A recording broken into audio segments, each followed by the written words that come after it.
ನಿರ್ಮಾಪಕರಾಗಬಹುದು ತಂಡ ಪ್ರತಿಯೊಬ್ಬರು ಈ ಒಂದು ವಿಚಾರಕ್ಕೆ ಎಲ್ಲ ಕೈ ಜೋಡಿಸ್ಬೇಕು. ಯಾಕೆ ಈ ಜಾಲ ಬೇರೆ ಸಮೇತ ಕಿತ್ತು ಬಿಸಾಕಬೇಕು. ಮುಂದೆ ಬರ್ತಕ್ಕಂಥ ಚಿತ್ರಗಳ ನಿರ್ಮಾಪಕರು ಉಳಿಲಿ. ಯಾರು ಬರ್ತಾರೆ ಅನ್ನೋದು ನಮಗೆ ಸಿನಿಮಾ ಡೇಟ್ ಅನೌನ್ಸ್ ಆದಾಗ ಗೊತ್ತಾಗುತ್ತೆ, ಯಾವಾಗ ರಿಲೀಸ್ ಆಗುತ್ತೆ ಅಂತ. ಇವಾಗ ನಾವು ಏನು ಹೇಳ್ಬೋದು ಅಂತಂದ್ರೆ, ಎಲ್ಲೋ ನಾವು ಕೂತ್ಕೊಂಡ್ಬಿಟ್ಟು ಪೈರಸಿಗೆ ನಾವು ಇದನ್ನೇನೋ ಒಂದು ಮಾಡ್ತೀವಿ ಅಂತ ಯಾರ್ಯಾರು ಮಾತಾಡಿದಾರಲ್ಲ ಅವರೆಲ್ಲ ಕಂಪ್ಲೇಂಟ್ ಕೊಡಬೇಕು. ಇವಾಗ ನಮ್ಗೆ ಲೀಗಲ್ ಆಗಿ ಹೋಗ್ಬೇಕು. ನಾನು ಯಾರು ಎಲ್ಲೋ ನಿಂತ್ಕೊಂಡು ಮಾಡೋಕ್ಕಾಗಲ್ಲ. ಎಲ್ಲರೂ ಸೇರಕ್ಕಾಗದು. ಓನರೇ ಮುಂದೆ ಬಂದಿಲ್ಲ, ಓನರೇ ಕಂಪ್ಲೇಂಟ್ ಕೊಟ್ಟಿಲ್ಲ. ಇದು ಲೀಗಲ್ ಪ್ರೋಸೆಸ್ ಹೀಗೆ ನಡೆಯೋದಲ್ಲ. ಈಗ ನನ್ನ ಸಿನಿಮಾ ನನ್ನ ಪೈರಸಿ ಮಾಡಿದ್ದಾರೆ, ನಂದು ಕದ್ದಿದ್ದಾರೆ ಅನ್ನೋದಾಗ ನಾ ಕಂಪ್ಲೇಂಟ್ ಕೊಟ್ಟಾಗ ಏನಾಗುತ್ತೆ, ಅದು ಲೀಗಲ್ ಆಕ್ಷನ್ ಪ್ರೊಸೀಡಿಂಗ್. ಈಗ ಎಲ್ಲರೂ ಮಾತಾಡೋದು. ಈಗ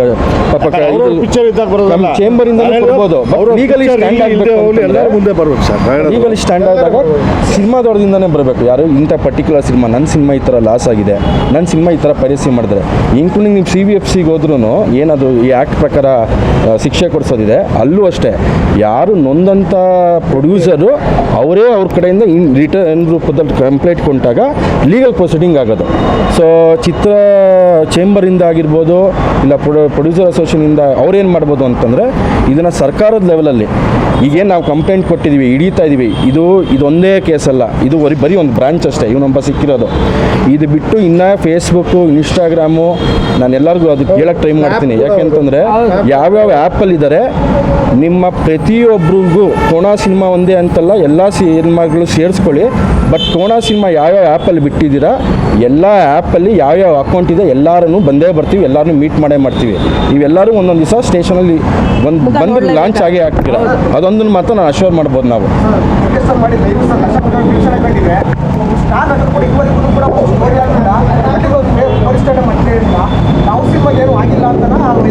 ಸರ್ ಏನು ಗೊತ್ತಾ, ದುಡ್ಡಿರೋ ಸಿನಿಮಾಗಳಿಗೆ ಮ್ಯಾಟ್ರ್ ಆಗ್ತಾ ಇಲ್ಲ.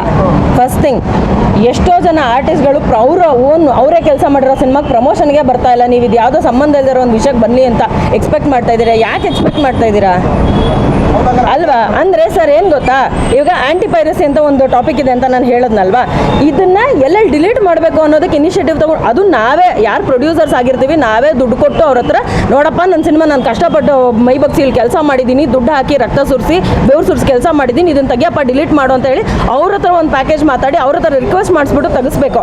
ಕೆಪಾಸಿಟಿ ಇರೋರು ಏನು ಮಾಡ್ತಾರೆ, ಇಲ್ದಿರೋರು ಏನು ಮಾಡ್ತಾರೆ, ಒದ್ದಾಡ್ತಾರೆ. ಸರ್ ಇದೊಂಥರ ಹೆಂಗೆ ಗೊತ್ತಾ, ಇವಾಗ ಪೆಟ್ರೋಲ್ ಪ್ರೈಸ್ ಜಾಸ್ತಿ ಆಗಿದೆ ಅಂತಂದರೆ ನೀವೆಲ್ಲರೂ ಸೇರಿ ಸ್ಟ್ರೈಕ್ ಮಾಡಿದಾಗ ತಾನೇ ಸರ್ಕಾರ ಒಂದು ಡಿಸಿಷನ್ ತಗೊಳುತ್ತೆ. ನೀವು ಯಾರು ಸ್ಟ್ರೈಕೇ ಮಾಡಲಿಲ್ಲ ಅಂತಂದರೆ ನಾವು ಕೊಟ್ಟಿದ್ದೇ ರೇಟು ಅಂತ ಅಂದ್ಕೊಂಡು ಸುಮ್ಮನೆ ಆಗ್ತಾರೆ. ಅದಕ್ಕೆ ಜವಾಬ್ದಾರಿ ಏನಂದ್ರೆ ವಾಣಿಜ್ಯ ಮಂಡಳಿ. ಸರ್ ಏನು ಗೊತ್ತಾ, ಒಬ್ಬರ ಮೇಲೆ ಜವಾಬ್ದಾರಿ ಕೊಟ್ಟು ನಾವು ಕುತ್ಕೊಳ್ಳೋಕ್ಕಾಗಲ್ಲ. ಇವಾಗ ನಾವು ಹೆಂಗೆ ಇನಿಷಿಯೇಟಿವ್ ತೊಗೊಂಡಿದ್ದೀರಿ, ನಾನು ರಿಕ್ವೆಸ್ಟ್ ಮಾಡ್ತೀನಿ ಪ್ರತಿಯೊಂದು ಟೀಮು ಯಾರ್ಯಾರು ನಮ್ಮ ಸಿನಿಮಾ ಪೈರಸಿ ಆಗ್ತದೆ, ನಾನು ಒಂದು 1000 ಜನಕ್ಕೆ ಕಳಿಸಿರ್ತೀನಿ ವಿಷಯನ, ಯಾರು ತಲೆ ಕೆಡಿಸ್ಕೊಳ್ಳಲ್ಲ. ಕೆಲವರು ಜಸ್ಟ್ ನೋಡ್ಬಿಟ್ಟು ಸುಮ್ಮನಾಗಿದ್ದಾರೆ. ನನಗೇನೆ ಅದೇ ರಿಯಾಕ್ಷನ್ ಬಂದಿದೆ ಅಂತಂದ್ರೆ, imagine somebody else is doing ಅಂದ್ರೆ ನಂಗೆ ಗೊತ್ತಿರೋರೇ ಮಾಡಿರ್ತಾರೆ, ರಿಯಾಕ್ಷನ್ 0 ಇರುತ್ತೆ, ಸಂಬಂಧ ಇರಲ್ಲ ಅಂತ ಇರುತ್ತೆ. ಎಲ್ಲ ಸಿನಿಮಾದವರು ಇನಿಷಿಯೇಟಿವ್ ತಗೊಳ್ಳಿ ಮಾಡಿ. ಇನಿಷಿಯೇಟ್ ತಗೊಂಡು ರವಿ ಆಗಲಿ ತನಿಷಾ ಆಗಲಿ ಇನಿಷಿಯೇಟ್ ತೊಗೊಂಡಿದ್ದಾರೆ. ಆಮೇಲೆ ಜಗ್ಗೇಶ್ ಅವರು ಮುಂದೆ ಬಂದು ಇನಿಷಿಯೇಟ್ ತೊಗೊಂಡು ಈ ಒಂದು ವಿಚಾರಕ್ಕೆ ಎಲ್ಲರೂ ಶಕ್ತಿ ತುಂಬಬೇಕು ಅಂತ ಹೇಳಿ ಹೇಳ್ತೀನಿ. ಸರ್ ಇನ್ನೊಂದು ಏನು ಗೊತ್ತಾ, ಪ್ರೊಡ್ಯೂಸರ್ಸು ಏನೇ ಕಷ್ಟಪಟ್ಟು, ನಾನು ಆಕ್ಟ್ರೆಸ್ ಆಗಿ ನಾನು ಪ್ರೊಡ್ಯೂಸರ್ ಆಗಿ ನಾವು ಇವಾಗ ಕಷ್ಟಪಟ್ಟು ಕೆಲಸ ಮಾಡಿದಾಗಲೇ ಪ್ರೊಡ್ಯೂಸರ್ ನೋವು ಏನು ಅನ್ನೋದನ್ನ ನಾನು ಅರ್ಥ ಮಾಡ್ಕೊಳ್ಳೋಕೆ ಸಾಧ್ಯ ಆಯಿತು. ಬೇರೆಯವ್ರಿಗೆ ಅದು ಅರ್ಥ ಮಾಡಿಸ್ಬೇಕಾಗತ್ತೆ. ಯಾಕಂದರೆ ಆ ಶೂನಲ್ಲಿ ನಿಂತಿಲ್ಲ ಅಂತಂದರೆ ಆ ನೋವೇನು ಅಂತ ಗೊತ್ತಾಗಲ್ಲ. ಇನ್ನೊಂದು, ಸಿನಿಮಾ ಥಿಯೇಟ್ರ್ನಲ್ಲಿ ನೋಡಿದಾಗ ಏನೋ ಅಲ್ಪ ಸ್ವಲ್ಪ ಪ್ರೊಡ್ಯೂಸರ್ ನೋಡ್ತಾನೆ ದುಡ್ಡನ್ನು. ಅದೇ OTTಗೆ ಅಂತ ಬಂದಾಗ, ಸ್ಯಾಟಲೈಟ್ ಅಂತ ಬಂದಾಗ ಏನೋ ಅಲ್ಪ ಸ್ವಲ್ಪ ದುಡ್ಡು ಪ್ರೊಡ್ಯೂಸರ್ ಪಾಕೆಟ್ಗೆ ಹೋಗುತ್ತೆ. ಮಾಡೋದು ಯಾಕೆ? ನಮಗೂ ಏನೋ ಒಂದು, this is again business, it is a professional business. So ನಮಗೂ ಏನೋ ಒಂದು ಬರಲಿ ಅಂತಲೇ ನಾವು ಇನಿಷಿಯೇಟಿವ್ ತೊಗೊಂಡು ಸಿನಿಮಾ ರಿಲೀಸ್ ಮಾಡ್ತೀವಿ ಥಿಯೇಟ್ರಲ್ಲಿ. ಅದಾದಮೇಲೆ ಸ್ಯಾಟಲೈಟ್ ಅಂತ ಮಾತಾಡ್ತೀವಿ. ಎಷ್ಟೋ ಸಿನಿಮಾಗಳು ಸ್ಯಾಟಲೈಟ್ ಆಗ್ತಾ ಇಲ್ಲ, ಎಷ್ಟೋ ಸಿನಿಮಾಗಳಿಗೆ OTTಗೂ ಅವಕಾಶ ಇಲ್ಲ. ನಾವು ಅದಕ್ಕೂ ಇನ್ನೊಂದು ಯೋಚನೆ ಮಾಡಿದ್ದೀವಿ. ನಾನು ಅದನ್ನು ಸದ್ಯದಲ್ಲೇ ನಿಮ್ಮೆಲ್ರಿಗೂ ಹೇಳ್ತೀನಿ, ಕನ್ನಡ ಸಿನಿಮಾಗಳನ್ನ ಎಷ್ಟು ಕಡಿಮೆ ಥರದಲ್ಲಿ ಕೆಲವು OTT ಆ್ಯಪ್ಗಳು ನೋಡ್ತಾ ಇದೆ ಅಂತಂದರೆ, ನಮ್ಗಳಿಗೆ ಪಾಪ ಪ್ರೊಡ್ಯೂಸರ್ಸ್ಗೆ ಟು ಬಿ ವೆರಿ ಫ್ರ್ಯಾಂಕ್ ಆಪ್ಷನ್ನೇ ಇಲ್ದಂಗೆ ಮಾಡಿದ್ದಾರೆ. ಸೊ ಇವಾಗ ಏನಾಗುತ್ತೆ, ಕನ್ನಡ ಸಿನಿಮಾ ಎಲ್ಲಿ ನೋಡಬೇಕು, ಈ ಥರ ಜಾಗಗಳಲ್ಲಿ ಕೆಲವೊಂದು ಜಾಗದಲ್ಲಿ ನೋಡ್ತಾರೆ. ಅದನ್ನು ನೋಡಬೇಡಿ. ನಾವು ನಿಮಗೆ ಫ್ರೀಯಾಗಿ ನೋಡೋ ಥರನೇ ಇರ್ಬೋದು, ಒಂದು OTT ಆ್ಯಪ್ನ ತೊಗೊಂಡು ಬರ್ಬೋದು, ನಿಮ್ಗೆ ಅದು ಯೂಸು ಆಗ್ಬೋದು, ನಿಮ್ಗೆ ಇಷ್ಟನೂ ಆಗ್ಬೋದು, ಸಿನಿಮಾಗಳನ್ನ ನೀವು ಆಸೆನೂ ಪಟ್ಟು ನೋಡೋ ಅಂಥದ್ದು ಆಗುತ್ತೆ. ಪೈರೇಟೆಡ್ ಯಾಕೆ ನೋಡ್ತೀರಾ? ಕೆಡ್ದಾಗ ಸಿನಿಮಾನ ಯಾಕೆ ನೋಡ್ತೀರಾ? ಎಂಜಾಯ್ ಮಾಡಿ, ಆರಾಮಾಗಿ ನೋಡಿ. OTTನಲ್ಲಿ ಎಷ್ಟು ಮಹಾ ಪೇ ಮಾಡಿರ್ತೀರಾ ನೀವು? ಒಂದು ಸಬ್ಸ್ಕ್ರಿಪ್ಷನ್ ನೀವು ತೊಗೊಂಡು 1000 ಸಿನಿಮಾ ನೋಡಿರ್ತೀರಾ, ಆ ಥರದ್ದೆಲ್ಲ ಆಗುತ್ತೆ. ತಡೆಯೋಕ್ಕಾಗಲ್ಲ, ಅವ್ರಿಗೆ ಫ್ರೀ ಸಿಕ್ತು ಅಂದ್ರೆ ಎಲ್ಲರೂ ನೋಡ್ತಾರೆ. ಅದನ್ನೇ ಫ್ರೀ ನೋಡೋದನ್ನ ಕಡಿಮೆ ಮಾಡಬೇಕು. ಥಿಯೇಟರ್ಗೆ ಸಮಸ್ಯೆ ಏನು ಅಂತಂದರೆ, ಈಗ ಒಬ್ಬ ಏನು ಈ ದುಡ್ಡಿರೋದು 5 ಲಕ್ಷ ಜನ, 5 ಲಕ್ಷ ಜನ ಯಾರು ಮೊಬೈಲಲ್ಲಿ ನೋಡಿದ್ದಾರೆ, ಆ ಮೊಬೈಲಲ್ಲಿ ನೋಡಿದ್ರೆ ಥಿಯೇಟ್ರ್ ನೋಡೋದು 5 ಕೋಟಿ ರೂಪಾಯಿ. ಯಾರಿಗೆ? ಒಬ್ಬ ನಿರ್ಮಾಪಕಕ್ಕೆ 100 ರೂಪಾಯಿ ಥಿಯೇಟ್ರ್ ಆವ್ರೇಜ್ ಅಂತಂದ್ರೂ.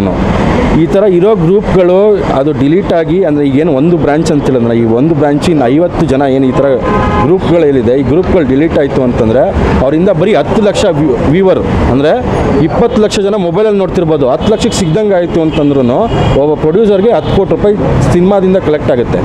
ಇದಕ್ಕೋಸ್ಕರ ಹೋರಾಡ್ತಾ ಇದೀವಿ. ಇದ್ರ ಜೊತೆಗೆ ಎಲ್ಲರೂ ಈಗ ತುಂಬ ಸಪೋರ್ಟ್ ಮಾಡ್ತಾರೆ. ಈಗ ನಾವು ಏನು ಮಾಡ್ತಿದ್ದೀವಿ ಅಂತಂದರೆ, ಇದೊಂದನ್ನಲ್ಲ, ಇದರಿಂದ ಟ್ರ್ಯಾಕ್ ಡೌನ್ ಮಾಡ್ಕೊಂಡು ಇನ್ನೂ ಎಷ್ಟೇ ದಿವಸ ಆಗಲಿ, ಇದು ನಮ್ಮ ಕೋಣ ಸಿನಿಮಾ ತಂಡ ಕೋಣಗೋಸ್ಕರ ಅಂತ ಮಾಡ್ತಿಲ್ಲ, ಇಡೀ ಸಿನಿಮಾ ಇಂಡಸ್ಟ್ರಿಗೆ ಏನು ಬೇಕು ಇದನ್ನು ಅಟ್ ದಿ ಎಂಡ್ವರೆಗೂ ಟ್ರ್ಯಾಕ್ ಡೌನ್ ಮಾಡೋದಂತೂ ಖಂಡಿತ. ಇದು ಒಬ್ಬರದಂತೂ ಅಲ್ಲ, ಎಲ್ಲರೂ ಒಳಿತಿಗಾಗಿ ಮಾಡ್ತಾ ಇರುವಂಥ ಒಂದು ಇನಿಷಿಯೇಟಿವ್. ಇವಾಗ ನಾವು ತೊಗೊಂಡಿದ್ದೀವಿ, ಮೇ ಬಿ ಇದನ್ನು ನೋಡಿ ಇನ್ನೊಂದು 10 ಜನ ತೊಗೊಳ್ಬೋದು. ಎಲ್ರಿಗೂ ಸೇರಿ ಒಟ್ಟಿಗೆ ನಾವು ನಿಂತಾಗ we will be very strong. ಹೆಚ್ಚಿನ ವಿಡಿಯೋಗಳಿಗೆ ಪ್ರತಿಧ್ವನಿ ಯೂಟ್ಯೂಬ್ ಚಾನೆಲ್ ಸಬ್ಸ್ಕ್ರೈಬ್ ಮಾಡಿ, ಬೆಲ್ ಐಕಾನ್ ಕ್ಲಿಕ್ ಮಾಡಿ.